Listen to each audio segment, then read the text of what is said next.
аз да бъда тази сутрин, тази жива жертва. Не казва ли Библията, че там, къде са събрани няколко хора, дори и двама и трима, Бог е обещал,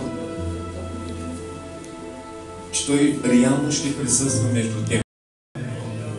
Ще бъда, казва Исус.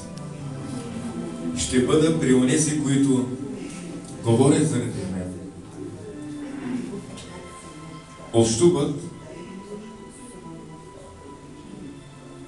молят се и разговарят заради моето име. Той е там. Между онези, които обичат да се срещнат с Теб, Исусе. Ето ни такива, каквито сме. Идваме при Теб. И тази сутрин те молим да дойдеш посред нас, да заемеш най-доброто място в сърцето ни.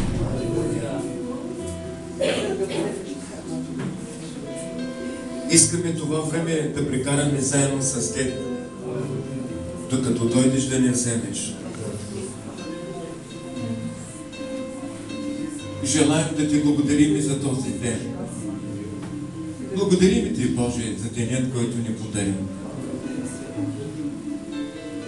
Благодарим Ти за слънцето, което ни подари, въздуха, който го дишаме.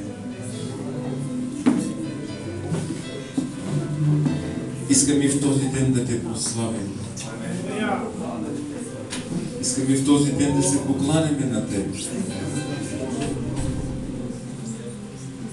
Научи ни да Те търсим.